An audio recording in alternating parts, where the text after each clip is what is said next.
হযরত ইমাম হোসেন যখন যুদ্ধ করতে নেমেছিলেন,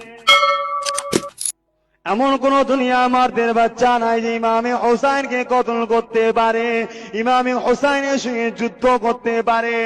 একা একা 5,000 অধিক সৈন্য সঙ্গে লড়াই করেছিল, 5,000 শহীদকে কতল করে দিয়েছিল, 5,000 সৈন্যকে মেরে দিয়েছিল। এই রকম ভাবে যখন কতল করতে লাগলে এমন সময় একটা আওয়াজ এসে যায়, হোসেন হোসেন বলে একটা আওয়াজ আছে। হযরত ইমাম হোসেন তরোয়াল দিয়ে দিলে, যুদ্ধ করা বন্ধ করে দিলে।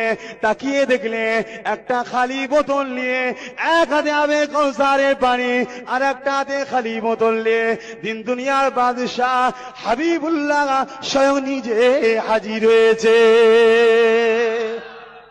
আমার কলিজা টুকরা হোসেন, আজ যুদ্ধে পরিচয় দিতে হবে না, তুমি তোমার মারদানির পরিচয় দিয়ে দিয়েছো।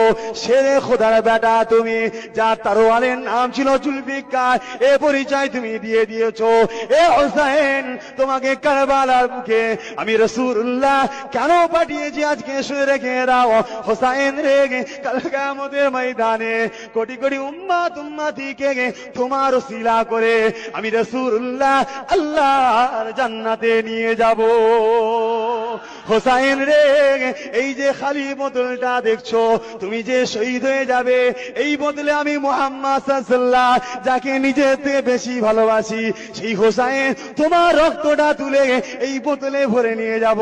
কাল কিয়ামতের ময়দানে যখন আমার উম্মতিদের হিসাব নিকাশটা হবে, আমার উম্মতিদের গুনাহ পাল্লা যখন ভারী হয়ে যাবে, আমি তোমার এক ফোঁটা রক্ত আমার উম্মতিদের নেকির পাল্লাতে দেবো।